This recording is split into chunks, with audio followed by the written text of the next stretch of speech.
नमस्कार, आप देख रहे हैं न्यूज प्लस 21। मैं हूं आपके साथ ललिता चक्रधारी। चले डालते हैं एक नजर दिन की प्रमुख 10 खबरों पर।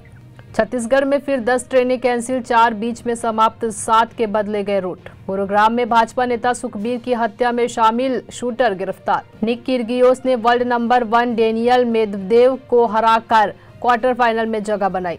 नीतीश कुमार की कल दिल्ली में शरद पवार, केजरीवाल, अखिलेश यादव सहित कई नेताओं से होगी मुलाकात। संजय राउत की न्यायिक हिरासत आज खत्म, पीएमएलए कोर्ट लाए गए। दक्षिण पश्चिम चीन में भूकंप के झटके, 6.6 दर्ज की गई तीव्रता। लखनऊ के लेवाना होटल में लगी आग, 2 की मौत, 10 अस्पताल में भर्ती। देश में कोरोना के 5,910 नए केस, 16 मरीजों की गई जान। जम्मू कश्मीर के शोपिया में बाग में संदिग्ध हालत में मिली लाश। सलमान खान ने किया फिल्म किसी का भाई किसी की जान टाइटल का ऐलान, टीजर में दिखा दमदार लुक। ऐसी तमाम जानकारी से लगातार अपडेट रहने के लिए देखते रहिए न्यूज प्लस 21, आपके हक की बात।